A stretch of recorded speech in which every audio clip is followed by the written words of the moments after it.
Yeah, he's going. So, right now we're heading out to a joint where a bloke has found a little python and he's caught it and wants to make sure that he puts it into somewhere where it's going to be safe, which is great. But the thing is, I got a message saying, I've caught this python myself, I want to go and let it go, what do I do? And I can't give advice on that, whether I want to or whether I don't want to. That's irrelevant. I'm not allowed to. By asking me that, you're putting me in a position to breach my conditions of my license. So it's illegal for anybody without the appropriate licenses to interfere with native wildlife. Snakes are protected, so you do need a license to go and take one and put it into the bush. The thing is, there's a lot of reasons, and I think we'll make that a separate video of why you shouldn't catch snakes yourselves, but the right thing to do is just to call a professional. So just call me. I can't give advice like that, so just call me out and I'll come. Pythons, we do them heaps cheap. Just call me out and I'll come and make sure the snake is safe. But anyway, we'll go find where it is. Funny enough, now that we're pulling up, we've done a python next door as well, and I can see what this dude means. He actually said he doesn't want to let this snake out because the peacocks kill him, and I didn't really think there was much of a peacock problem, but look at this. There's a goddamn peacock.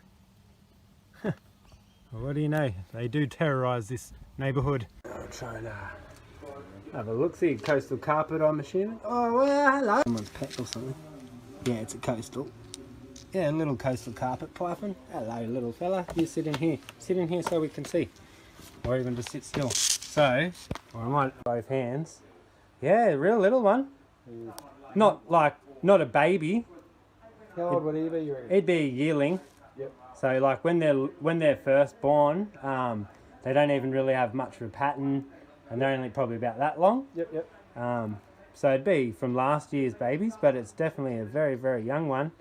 Now he's settled down, so if you see the slits underneath, like on his bottom jaw, yep. If I rest him on the ground, it might be better. I'll see if I can get this on camera too, so people can know what I'm talking about. Those slits on the bottom jaw are heat detecting pits, like heat receptors. Yep. So that's why he's not particularly fast in cold-blooded creatures. So they don't like frogs or reptiles too much. So they might not really take geckos at all, even when they're they may when they're little, because they can't really catch rodents. They got to learn to ambush them and get them when they're coming past. Yep. But essentially they hunt blind. So they just sit and wait in a spot. They don't necessarily go actively searching their prey like the tree snakes and that do. Yep. The tree snakes, you'll see, will come around and actually look for the cracks that the frogs are sitting in and take them. Whereas these guys, they'll sit there even for weeks, months even in the wild, and they usually curl up. They'll often like dangle in like a little S shape and mimic like a vine.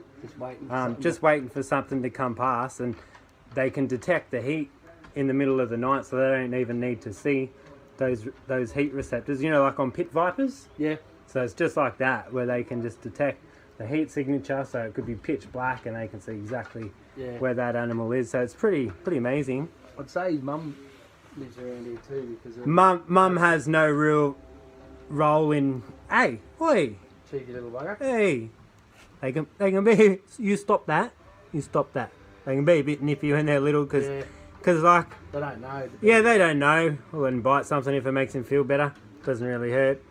But like, yeah, as they get older, they've been around the block enough. They're not as frightened. But we're pretty big and scary to him right now. I can imagine, especially your face is 2 mil off the ground. But he's still giving it a bit of a good little nick. But no, we had a big one. She's about 12 foot, I reckon, living in the shed for ages. Yep. So we just left her there, like. I figured she's big enough and old enough to... Yeah, big enough and ugly enough to fend for itself if it's made it that far. Yeah. Only 5% of them at best make it that size. Yeah. So this one's still not out of the woods yet, and that's why they got to be so defensive and fiery. Look after himself. So. Beauty, eh? Just gorgeous little snake. So I'll just chuck him in here for now. Yep. If you wanted to come and let it